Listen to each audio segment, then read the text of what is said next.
கதிரபசுத்த நாமத்திற்கு ஸ்தோத்திரம். நம்ம சங்கீதம் 90வது அதிகாரம் 11வது வசனத்தை தியானிக்க இருக்கிறோம்.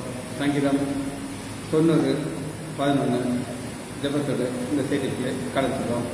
தேவ கிருபை என்று முள்ளது, அவர் கிருபை என்று முள்ளது, அவரை போற்றி புகழ்ந்து பாடி அல்லேலூயா என்றார் பரிபோம். அவரை போற்றி துதித்து பாடி அல்லேலூயா என்றார் பரிபோம். நெருக்கப்பட்டம் மடிந்திடாமல் கர்த்தர் நம்மை காத்ததாலே, நெருக்கப்பட்டம் மடிந்திடாமல் கர்த்தர் நம்மை காத்ததாலே, அவருக்கு நல்லவர் அவர் வல்லவர், அவர் கிருபை என்றும் உள்ளது, அவர் வல்லவர் அவர் நல்லவர், அவர் கிருபை என்றும் உள்ளது, தேவ கிருபை என்றும் உள்ளது, அவர் கிருபை என்றும் உள்ளது, அவரை போற்றி புகழ்ந்து பாடி அல்லேலூயா என்றார் பரிபோம். சத்துரு சேனை தொடர்ந்து தொல்கையில் பக்தனாம் தாவீதின் தேவன் நமக்கு, சத்துரு சேனை தொடர்ந்து சொல்கையில் பக்தனாம் தாவீதின் தேவன் நமக்கு, சென்றாரே அவர் நல்லவர் அவர் கிருபை என்றும் உள்ளது, சென்றாரே அவர் நல்லவர் அவர் கிருபை என்றும் உள்ளது, கிருபை என்றும் உள்ளது, அவர் கிருபை என்றும் உள்ளது, அவரை போற்றி துதித்து பாடி அல்லேலூயா என்றார் பரிபோம். அக்கினி சோதனை பட்சிக்க பந்தம் முச்சடித்தானில் சொல்லிய தேவன், அக்கினி சோதனை பட்சிக்க பந்தம் முச்சடித்தானில் சொல்லிய தேவன், பாதுகாத்தாரே அவர் நல்லவர் அவர் கிருபை என்றும் உள்ளது, பாதுகாத்தாரே அவர் நல்லவர் அவர் கிருபை என்றும் உள்ளது, தேவ கிருபை என்றும் உள்ளது, அவர் கிருபை என்றும் உள்ளது, அவரை போற்றி துதித்து பாடி அல்லேலூயா என்றார் பரிபோம். கருதை போன்ற கஷ்டங்கள் வந்தோம் மாறினில் அவர் என் பாதை ஒளியாய் என்னை நடத்தினார், அவர் நல்லவர் அவர் கிருபை என்றும் உள்ளது, என்னை நடத்தினார் அவர் நல்லவர் அவர் கிருபை என்றும் உள்ளது, தேவ கிருபை என்றும் உள்ளது, அவர் கிருபை என்றும் உள்ளது, அவரை போற்றி துதித்து பாடி அல்லேலூயா என்றார் பரிபோம். இயேசுவின் நாமத்தினாலே ஜெபங்கள் பிதாவே, ஆமென். கர்த்தருடைய பரிசுத்த நாமத்திற்கு ஸ்தோத்திரம். Selvi teacher praise the lord, Leela Ammal praise the lord, Daniel Rajesh praise the lord, Jayanthi அக்கா எங்கள் சம்பந்தியமா பிரைஸ் தி லார்ட். சங்கீதம் 90வது அதிகாரம் 11வது வசனத்தை வாசிக்கமா. உங்கள் கோபத்தின் வல்லமையையும் உமக்கு பயப்படத்தக்க விதமாய் உங்கள் உக்கிரத்தையும் அறிந்து செய்கிறோம் யார்? இது ஒரு நாலேஜ். இப்ப கோபத்தின் வல்லமை அப்படின்னு ஒண்ணு, எல்லாருக்கும் கோபத்துல ஒரு வல்லமையை காட்ட முடியுமா அப்படின்னா முடியாது. உதாரணத்துக்கு நீங்களா இருக்கீங்க, உங்களுடைய பாஸ் உங்களை திட்டாரு, நீங்க கோபப்பட முடியுமா? அழுக முடியும், கோபப்பெல்லாம் பண்ண முடியாது. உள்ளவே அழுதுட்டு எல்லாம் வாய்ஸ் எல்லாம் திட்டலாம், உள்ள திட்டலாம் வெளியே தர்றது. ஆனா இங்க நம்ம மோசே ஆண்டவர் எப்படி பார்த்துருக்காருன்னா ஒரு நாலேஜை பார்க்கிறாரு. எப்படி பார்க்கிறாருங்க? உமது கோபத்தின் வல்லமை, அது ஒரு செக்ஷன். உமக்கு பயப்படத்தக்க விதமாய் உங்களுடைய உக்கிரகத்தில். அப்ப தேவனுடைய கோபம் வந்தா அதை என்னை பாதிக்கும். நான் உங்களுக்கு ஏற்கனவே சொல்லியிருக்கேன், திரும்ப சொல்லுவேன். நான் ரெண்டாவது. அதனால என்ன பெரிய அட்வான்டேஜ்னா, அண்ணன் சில தவறுகள் செய்வார், அப்பாட்ட மாட்டேன்.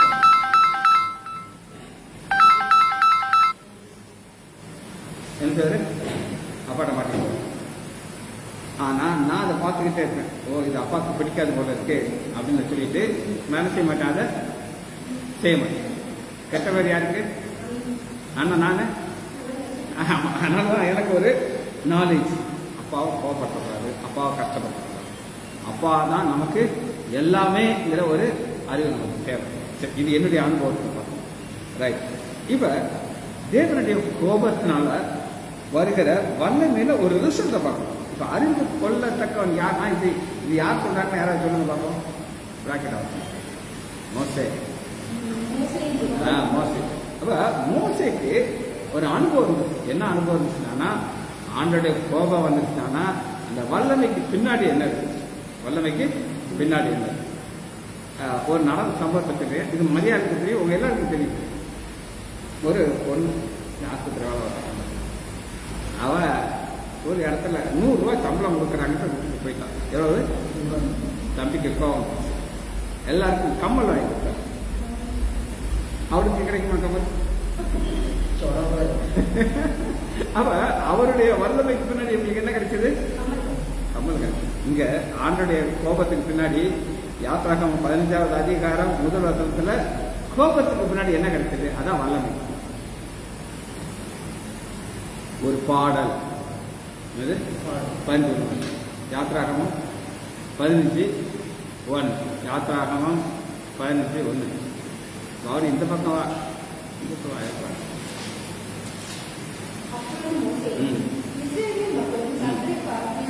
புகழ்ந்து பாடின பாட்டு. அப்ப இது கோபம். இந்த கோபம் யார் மேல வந்துச்சு அப்படின்னு கேட்டீங்கன்னா, பார்வோன் மேலும் பார்வோனுடைய சேனைகள் மேலும் இந்த கோபம் வந்துச்சு. அந்த கோபம் வந்ததுனால அறிந்து கொண்டது ஒரு பெரிய கூட்டத்தார். வாசிங்க 2வது. அதுங்களா அந்த கர்த்தர் என் பலன்னா யாருக்கு பலனா இருக்கிறாரு? கோபத்தை அறிந்து கொண்டார். அதனாலதான் கோபத்தை அறிந்து கொண்டதுக்கு அவர் மோசே கண்ணால பாக்குறாரு. செங்கடல் 2ஆ பழக்குது. நடந்திருக்கா? இல்ல. பார்வோனும் எல்லாரும் எப்படி இருக்காங்க அப்படின்னு கேட்டீங்கன்னா, 28 பாருங்க, ராணுவம் அனைத்தையும் மூடிக்கொண்டது, அவர்கள் ஒரு நாள் தப்பவில்லை. 28, 14, 28 யாத்ராகமம் அதே சொல்றாங்க. ஜலம் திரும்பி வந்து குதிரை வீரரையும் அவர்கள் பின்னால் சமத்தில் பிரிவித்திருந்த பாவனைய அனைத்தையும் அவர் திரும்ப வந்ததுன்னா அது மதிலாக நிற்குது. இஸ்ரேல் மக்கள் ஃபுல்லா கடந்து போறாங்க. பார்வோனும் அவன் ஜனங்களும் நடுவில் வந்து நிற்கிறாங்க. இப்ப நான் உங்கள்கிட்ட ஒரு கேள்விக்கிறேன், நான் இங்க டீச் சொன்னதான். இப்ப பார்வோன் ஏன் பின்னாடியே விரட்டிட்டு வரலான்னு சொல்லுங்க. போறாங்கல்ல, இப்ப பின்னாடியே வரலாமா இல்லையா? ஏன் வரல? வசனத்தில் சொல்லணும்.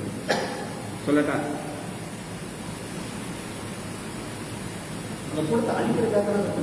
ஏன் பின்னாடி வரல?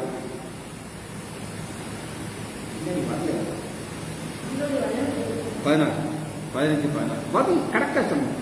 15, 16 பயமும் யார் மேல விழும்? அந்த அடிமை பார்வோன் மேலும் அந்த ஜனங்கள் சேனை மேல வந்துச்சு. அப்புறம் அவர்களும் கர்த்தாவே ஜனங்கள் கடந்து போகும் வரைக்கும் வீட்டை ஜனங்களே கடந்து போகும் வரையும் அவர்களுடைய உயர்த்தின் மகத்துவத்தினால் கல்லை கூட பாத்தீங்களா? ஒருத்தன் கண்ணை காட்டி கான்செப்ட்னா அவன் செய்வான், கையை மேல விட்டா சுற்றுவாங்க. இதைத்தான் இங்க நடக்குது. ஆண்டவர் என்ன அழகா செய்யறாருன்னா, செங்கல் 2ஆ பழக்குது, மதில் மாதிரி இருக்குது. கடைசி ஒருத்தன் கூட அரிசிலாம் போறான். போறவரை இவனை பின்னாடி வர விடல. யார? பார்வோனையும். இதெல்லாம் பாக்குறாரு. யார் பாக்குறா? மோசே. எப்ப நடுவுல வர்றாங்கன்னோ வந்தோட நினைச்சிட்டு முடியும். இதுதான் ஆண்டோடைய ஒரு கோபத்தின் வல்லம். சரி, இந்த கோபத்தை வேறொரு காரியமா காட்டுது. உபாகம் ஏன் ஆண்டவருக்கு கோபம்? செகண்ட் உபாகமம் 32, 16 தேவனுடைய கோபத்துக்கு காரணம் என்ன? உபாகமம் 32, 16 அவருக்கு எரிச்சலை மூட்டினார்கள்.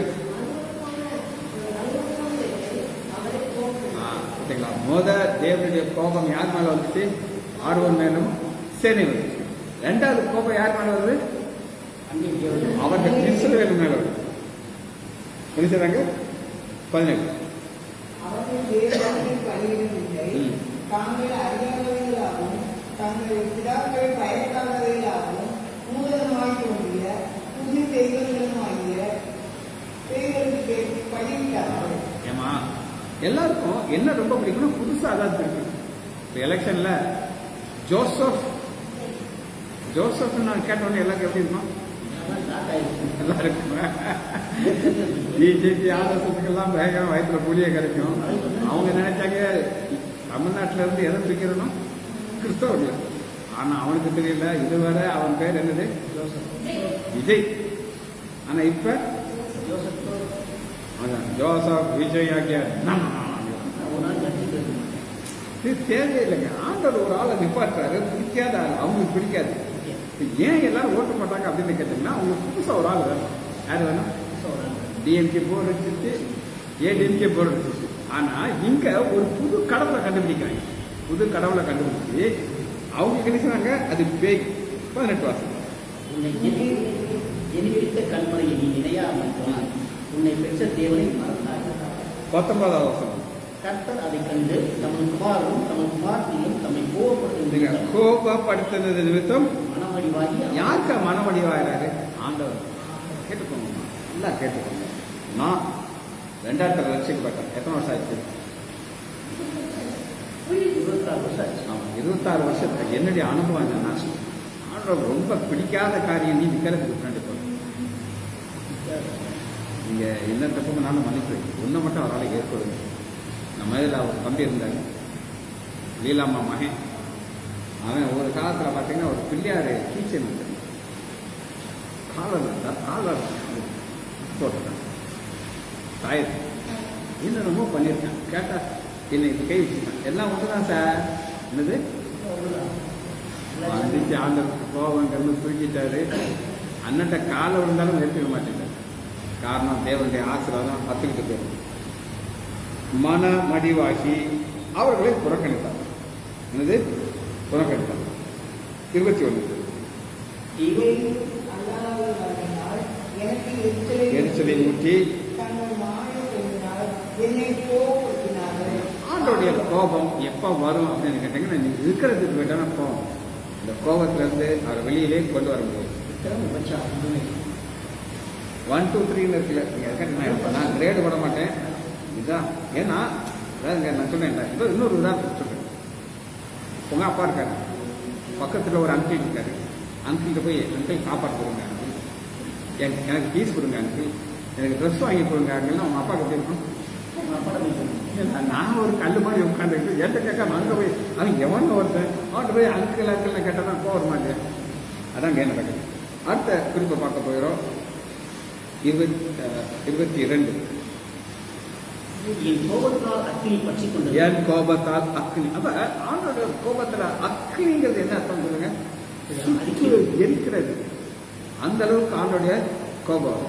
சரி, இப்ப மோசை பார்த்துட்டே இருக்காங்க. வனாந்தரத்துல எத்தனையோ ஒரு மடிந்து விழுந்துட்டு இருக்காங்க. ஏன் மடிந்து விழுந்துட்டு இருக்காங்க அப்படின்னு கேட்டீங்கன்னா, ஆண்டோட கோபம். அப்ப அந்த மடிந்து விழுகிறது எல்லாரையும் பார்த்துக்கிட்டு அவங்கள்ட்ட என்ன இல்லை அப்படின்னு கேட்டீங்கன்னா, ஒன்னே ஒண்ணு இல்லை, தெய்வ பயம்.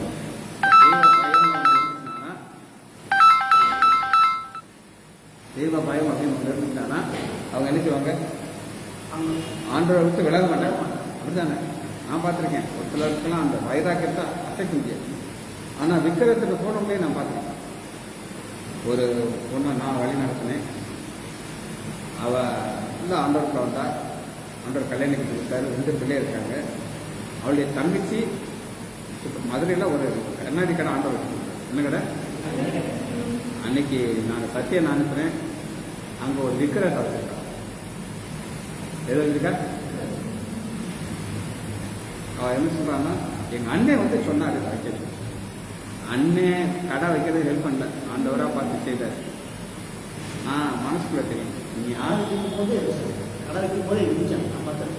நான் சொல்றேன் இல்லைங்க, நான் கரெக்டாக ஃபாலோ பண்ணிட்டு இருக்கேன். ஒரு தடவை பைபிள் நான் வாங்கி கொடுத்தேன். கொண்டாந்து வச்சு கொடுத்தா அத்தனை பைபிள் நீ கொண்டு போக யார்கிட்ட வாங்கி கொடுத்தது யாரு? யார் தூக்கிட்டு போறா? இப்போ நீங்க இந்த மாதிரி எடுத்து புரிதா சொல்லுது. ஆண்டவர் வந்து இதெல்லாம் ரொம்ப கவனமா பார்ப்பாரு. எப்படி பார்ப்பாரு? கவனமா பார்ப்பாரு. சரி, இப்ப இந்த இதெல்லாம் ஏன் தேவனுடைய கோபம் வருங்கிற ஒரு கேள்வி கேட்டீங்கன்னா, அதுக்கு நான் பதில் சொல்லணும். அது என்ன அப்படின்னா, இப்போ ஒரு கூட்டத்தில் உயிரோடு இருக்காங்க இஸ்ரேல் மக்கள்.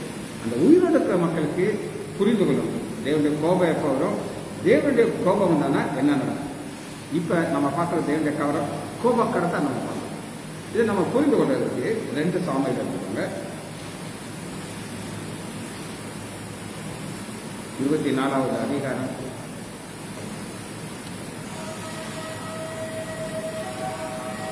1வது 24. கர்த்தருடைய கோபம் திரும்ப இஸ்ரவேல் மேல் மூண்டது. இஸ்ரவேல் இது யூதாவின் ஒரு மனிதனால வர்ற கோபம். இப்ப ஆண்டவருக்கு யாரை ரொம்ப ரொம்ப ரொம்ப பிடிக்கும் அப்படின்னு கேட்டீங்கன்னா, யாரை ரொம்ப பிடிக்கும், யாரை சொல்லுங்க பார்ப்போம். தாவீது எப்படி பார்ப்பார் அப்படின்னு கேட்டீங்கன்னா, ராஜாக்கெல்லாம் நீங்க வாசி பார்த்தீங்கன்னா எல்லாரும் என்ன சொல்லுவாரு, அந்த மாதிரி இல்லை, தாவீத மாதிரி இவன் இல்லைன்னு. யார் மாதிரி இல்லை, தாவீதை தான் ஒரு போட்டோ வச்சிருந்தார். அந்த தாவீது தேவனுடைய கோபத்தை வருவார். என்னன்னா சிம்பிள் ப்ராப்ளம். என்ன சொல்கிறார் அப்படின்னு கேட்டீங்கன்னா, 2வது வசனம் பாருங்க. அப்படியே ராஜா தன்னுடைய வீர சேனாதிபதியாகிய யோவாபை பார்த்து, ஜனங்கள் இலக்கத்தை நான் அறியும்படி இதான் நான் எனக்கு தெரியும். இப்ப உங்கள்ட்ட வந்து ஒரு 10 லட்ச ரூபா கையில கேஷா வச்சிருக்கீங்க, அதை பார்ப்பீங்களா பார்க்க மாட்டீங்களா? அப்படியே பார்த்துக்கிட்டே இருக்குங்க. ஏன்னா இவ்வளோ ரூபா இருக்கா அப்படி சும்மா நான் வச்சுக்கிட்டு இருக்கேன். அந்த புது நோட்டை வந்து அப்படியே அந்த வாசத்தெல்லாம் பார்த்துட்டு மக்கள் குஷியாக இருப்பாங்க அப்படின்னு பார்த்துக்கணும். அப்போ இவருக்கு என்னன்னா, எனக்கு எவ்வளோ ஸ்ட்ரென்த் நான் பார்க்கணும். ஆண்டவர் என்ன ஒரு பாயிண்ட் கொடுத்துருக்காருன்னா, 3வது வசனம் பார்ப்போம். அப்பொழுது யோவாப் ராஜாவை பார்த்து, ராஜாவாகி என் ஆண்டவருடைய கண்கள் காணும்படி உங்களுடைய தேவனாய கர்த்தர் ஜனங்களை இப்போது இருக்கிற பார்க்கிலும் 100 மடங்கு அதிகமாய் ஏன்னா இது எங்க இருந்து வந்து ஆசீர்வாதம்னா, ஆபிரகாம் கொடுத்த ஆசீர்வாதம். நீ மேல பாரு நட்சத்திரத்தை எண்ண முடியாது, கீழே மண்ணை பாரு மண்ணை எண்ண முடியாது. அந்த அளவுக்கு என்ன வச்சிருக்கிறாரு. ஆனா ஆண்டவர் என்னாகம்னு ஒரு புத்தகத்தை வச்சிருக்காரு. அது என்னையும் அது அவருடைய பிளான், அவருக்கு ஸ்ட்ரென்த் இருக்கு. ஆனா இங்க அது கிடையாது. அதனால அவனுடைய கோபம் வந்துருச்சு. சரியா, கோபம் வந்து என்ன செய்யறாரு அப்படின்னு கேட்டீங்கன்னா, 10வது வசனத்தை பாருங்க, 24:10. இவ்விதமாக ஜனங்களை எண்ணின பின்பு ராஜாவின் இதயம் வாதித்தது. சரிங்களா, எப்பவுமே ஆண்டோடைய பிள்ளைகளுக்கு ஒரு தவறு செஞ்சவொடனே என்ன இருக்கும், ஒரு குத்து இருக்கும். ஆனா யாருக்கு இருக்காது, புறத்தாதிக்கு இருப்பாரு. அவன் காசு அதை பண்ணிட்டு போயிட்டே இருப்பான். வாதித்தது. அப்பொழுது தாவீது கர்த்தரை நோக்கி, நான் இப்படி செய்ததினாலே பெரிய பாவம் செய்தேன். என்ன பாவம்? பெரிய பாவம், பெரிய பாவம். அப்ப தேவ கோபத்தை உண்டாக்கிட்டு ரியலைஸ் பண்றாரு. அடுத்து 11. தாவீது காலமே எழுந்திருந்த போது தாவீது ஞானகிருஷ்ணாகிய காத் என்னும் இதை நான் வாசிக்காம நானே சொல்லிடுறேன். 12வது வருஷத்துல ஆண்டவர் 3 ஆப்ஷன் கொடுக்குறாரு. என்ன கொடுக்குறாரு? 3 ஆப்ஷன்ல முதல் ஆப்ஷன் வந்து 13வது வசனம் பாருங்க. அப்படியே தாவீது வந்து அவனை நோக்கி, உங்களுடைய தேசத்தில் 7 வருஷம் பஞ்சம் வரவில்லை.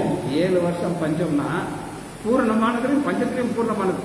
இந்த பஞ்சங்கள் உங்களுக்கு தெரியுமா என்னன்னு? தெரியாது. ஐயா உங்களுக்கு சாப்பாட்டு கஷ்டம் இல்லை. நீ கேபிள் சேர்லாம் வச்சுருக்க, நீ பேசாத. உனக்கு சாப்பிட பிரச்சனை இருக்கா?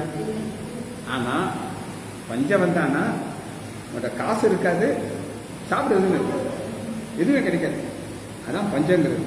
அது எவ்வளோ ஒரு நாள் கிடையாது, 7 வருஷம். நம்பர் 1. 2வது 3 மாதம் உங்களுடைய சத்துருக்கள் உண்மை பின் தொடர நீ அவர்களுக்கு முன்பாக ஓடிப்போம். சரிங்களா, 2வது ஆப்ஷன் என்னது? சத்துரு எதிரி வருவான், உங்க வீட்டுக்குள்ள வருவான், உங்க கழுத்தை அரைச்சிட்டு இருக்கிறதா திரும்பிடும். இந்த கேமரா கண்ணு வச்சிருமா திரும்பிடும். அது நல்லா இருக்குமா? கண்ணுக்கு முன்னாடி உங்க பொருள் அப்படியே போயிட்டு இருக்கு. அடுத்து 3வது ஆப்ஷன், உங்களுடைய தேசத்திலே 3 நாள் கொள்ளை உண்டாகும். 3 நாள் கொள்ளை நடக்கும். யாருக்கெல்லாம் கொரோனா பற்றி ஞாபகம் இருக்கு? ஞாபகம். இது 3 நாள் தான். 3 மாசம், 3 வருஷம் 3 நாள். அப்ப அது எவ்வளவு சிவியரா இருக்கு பாருங்க. அடுத்து இப்போது சாய்ஸ் கொடுத்தாரு. ஏமா நாங்க படிக்கும் போதெல்லாமா எஸ்ஏ அது என்ன வேணாலும் ஒரு மார்க்கை போட்டுருவாங்க. இப்போ அப்படி கிடையாது. 3 கொஸ்டின் ஆன்சர் கொடுத்துருக்கோம், ஒன்றை கரெக்டாக டிக் பண்ணணும், மைனஸ் மார்க் உண்டு. இன்னொன்று அடுத்து, இப்போது என்னை அழைத்தவருக்கு நான் என்ன மறுபடியும் கொடுக்க போக வேண்டும் என்பதை 14. அப்போது தாவீது காத்தை நோக்கி கொடியை இருக்கின்றதில் அகப்பட்டிருக்கிறேன். ம். இப்போது நாம் கர்த்தருடைய கையிலே விழுவோமாக. சரிங்களா?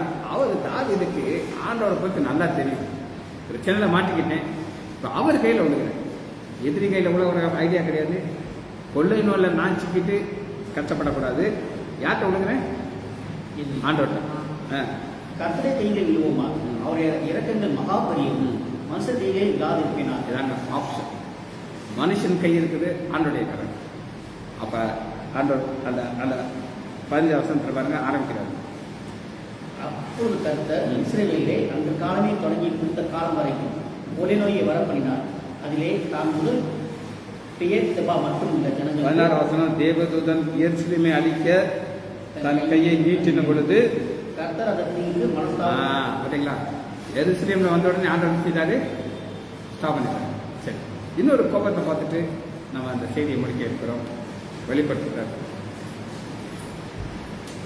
6வது அதிகாரம் 17.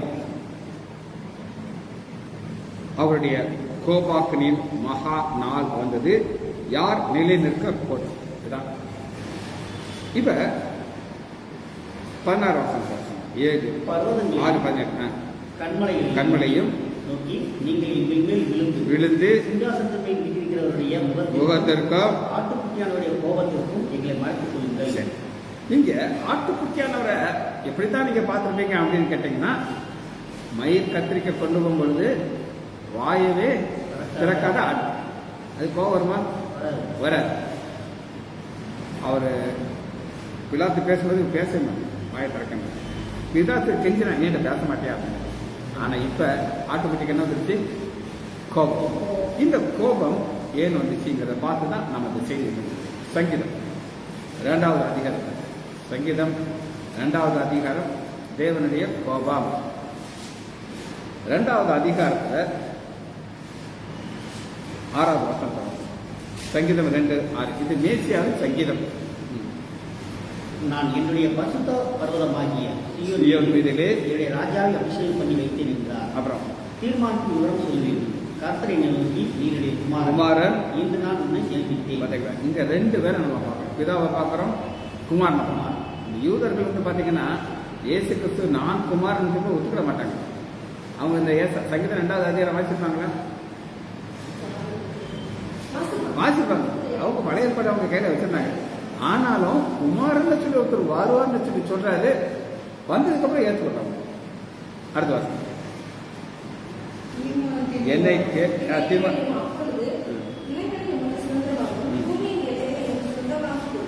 தீர்மானத்தின் விவரம் சொல்லுங்க. தீர்மானம் காட்ஸ் பிளான். இது ஒரு பக்கம் கையை வச்சுக்கிட்டு இந்த தீர்மானத்தை நீ புரிந்து கொள்றதுன்னா லூக்கா 22வது அதிகாரத்தில் ஆண்டோடைய தீர்மானத்தை நம்ம பார்க்கணும். 22 லூக்கா தீர்மானிக்கப்பட்டபடியே மனுஷகுமாரன் போகிறார். அப்ப இயேசு கிறிஸ்து சிறுவேல போய் அறிந்ததுக்கு காரணம் தீர்மானம். அந்த தீர்மானத்தை விட்டு அனுப்பிச்சாரு. ஆனாலும் அவரை காட்டி கொடுத்தார். இந்த தீர்மானத்தை விட்டு அனுப்பிச்சாரு போகிறார். போயிருக்கும் பொழுது ஆண்டவர் கேட்கிறார், என்னை கேளும். என்னை கேளும். அப்பொழுது ஜாதிகளுக்கு 2:8 ராஜேஷ் சங்கீதம் 2:8 என்னை கேளும். அப்புறம் ஜாதிகளுக்கு சுந்தரமாகவும் ஆண்டவர் சொல்றாரு என்னை கேளுங்கிறாரு. ஆனா சாத்தான் என்ன சொல்றான் அப்படின்னு கேட்டீங்கன்னா, என்னை கேளுங்க. யாரை கேட்குங்க? அவனை கேளுங்க. அவன் எப்படி கேட்கறான்? கேளுங்க அவன் சொல்றான் அப்படின்னு கேட்டீங்கன்னா எடுத்துக்கொள்ளுவோங்க. லூக்கா 4வது அதிகாரம் 4:5 லூக்கா. பிசாசு அவரை உயர்ந்த மலையில் கொண்டு போய் உலகத்தின் சகராஜ்யங்களில் ஒரு நிமிஷத்தை வந்து காண்பிக்கிறார். இப்ப எல்லா ராஜ்யத்தையும் ஒரு செகண்ட்ல காட்டிட்டு இவைகள் எல்லாவற்றின் மேலும் உள்ள அதிகாரத்தையும் இவைகளின் மகிமையும் உனக்கு தருவேன். இவைகளுக்கு எனக்கு ஒப்பு கொடுக்கப்பட்டிருக்கிற என்ன அர்த்தம்னா, அது எனக்கு சொந்தம் கிடையாது. வாடகை சைக்கிள் இப்ப வாடகை சைக்கிள்லாம் கிடையாது. ரொம்ப கம்மி எல்லாம் வண்டி வச்சுட்டேன். அந்த காலத்தில் நான் சின்ன பசங்க இருக்கும்போது வாடகை சைக்கிள் இப்போ மெடிக்கல் வாடகை வராங்க. அதில் தான் அனுப்பிச்சாங்க போவாங்க. இதில் என்னன்னா அவன் வந்து கேட்பான், அட்ரஸ் எல்லாம் கேட்டு தான் எழுதியிருப்பான். திரும்ப கொடுக்கணும். அந்த மாதிரி தான் சாத்தானே சொல்றது எனக்கு சொந்தம் கிடையாது, ஒப்புக்கொடுக்க பட்டினி ஒப்புக்கொடுக்குது. ஆனால் நான் யாருக்கு நான் நினைக்கிறேன் கொடுக்கலாம். அதுக்கு நீங்க ஒண்ணு செய்யணுங்கிறாங்க. என்ன சொல்றாங்க பாருங்க, நீ என்னை பணிந்து கொண்டால் எல்லாம் உண்மையதாகும். நீ என்னை பணிந்து கொள்ளணும். பணிந்து கொள்ளது லேசா அது வணக்கம் வச்சா போதும். எடுத்து வணக்கம் போட்டா போதும். இன்னைக்கு நான் சரவண்கிட்ட சொன்னேன், எப்பா அந்த பசங்கள்லாம் வாட் பாயெல்லாம் எனக்கு வணக்கம் வைக்கிறாங்க, எனக்கு நெஞ்சு வலிக்குது, வேண்டாப்பா எனக்கு வைக்காத நான் சொன்னேன். எனக்கு அது ஒத்து வர மாட்டேங்குது. எது ஒத்து வர மாட்டேங்குது?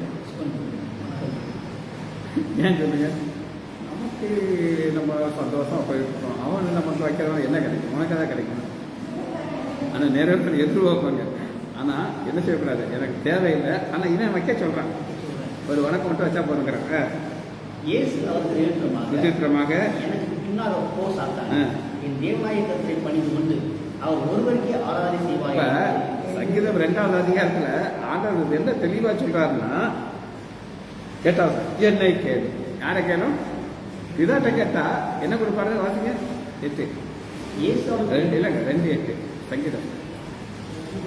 நீங்க சங்கீதத்தை விட்டுறக்கூடாது. சங்கீதம் என்னை கேளு, அப்பொழுது ஜாதிகளை உமக்கு சுதந்திரமாகும், பூமியின் எல்லைகளை சொந்தமாக கொடுப்பேன். கொடுப்பேன். கொடுத்தாரா கொடுக்கலையா? கொடுத்தாரு. எங்க கொடுத்தாரு அப்படின்னு நீங்க கேட்டீங்கன்னா, வெளிப்படுத்துதல் 7வது அதிகாரம்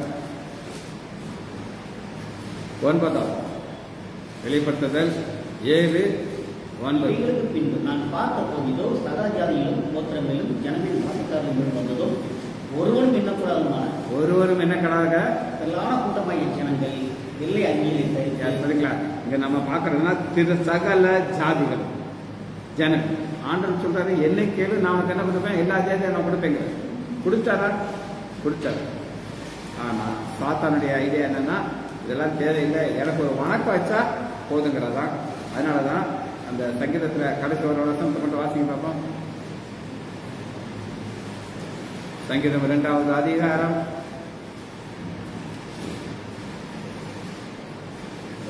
9. இருக்கு போல அவரை முடுக்கி புயத்தளத்தை போல அவரை வரைத்து கூறுகிறேன் சொன்னார். என்ன சொல்றது? இது எங்க செய்கிறார் அப்படின்னு கேட்டீங்கன்னா, ஒரு கையை வச்சுக்கிட்டு வெளிப்படுத்துதல்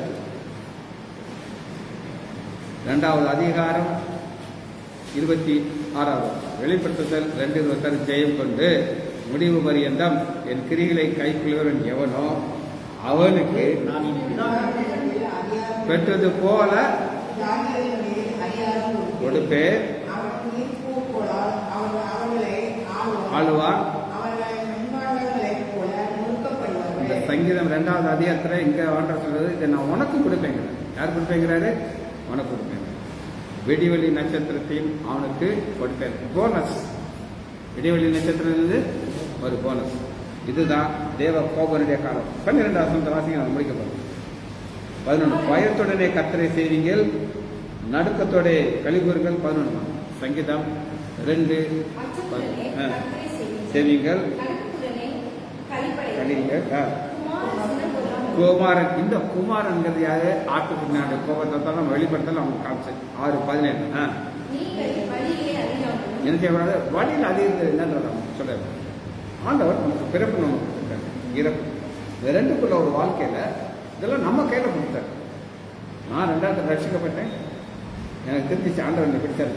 இங்க இருக்கிற 3 பேருக்கும் என்னை நல்லது ஜானிக்காம. அதனால உங்களுக்கு வந்து என்னைக்காவது கனவுல என்னது டிஜிடாக்டர் பயந்து சொல்லிதானே நம்ப வேலை. ஆனா என்னை பிடிச்சிட்டாருன்னு எனக்கு தெரிஞ்சிச்சு. ஆனா அன்னையிலேருந்து என்னைக்கு ஒரு பயத்தோடு வாசிங்க. அவரை முத்தம் செய்யும். முத்தங்கிறது என்ன தெரியுமா? உறவுலையே க்ளோசஸ்ட் உறவு முத்தம் தான். என்னது க்ளோசஸ்ட்? அது ஒரு பிள்ளைய நெத்திர முத்தம் கொடுக்கலாமா? நாங்கள் எங்கள் குடும்பத்தில் என் தங்கச்சி யார் வந்தாலும் கெட்டுப்பிடிச்சு அனுப்பிவாங்க. ஏனால சொல்லுங்க, ஒரு அன்பு ஜெபிச்சு முடிப்பாமா? மகா இறக்கமும் கருவேமுள்ள பிதாவே நம்ம துதிக்கிறோம் ஐயா. தெய்வீக அன்பை நாங்கள் பார்த்தோம் ஐயா. அது கோபமாக மாறினதை காரணத்தை பார்த்தோம். எங்கள் ஆண்டவராகிய இயேசு கிறிஸ்துவை நாங்கள் முத்தம் செய்து இந்த ஓட்டத்தை ஓடி முடிக்க உதவி செய்யுங்கப்பா. பிள்ளைகள் ஒவ்வொரு வரையும் நான் ஆண்டவராகிய இயேசு கிறிஸ்துவின் நாமத்தினாலே ஆசீர்வதிக்கிறேன். இயேசுவின் நாமத்தினால் ஜெபங்கள் பிதாவே. ஆமேன், ஆமேன், ஆமேன்.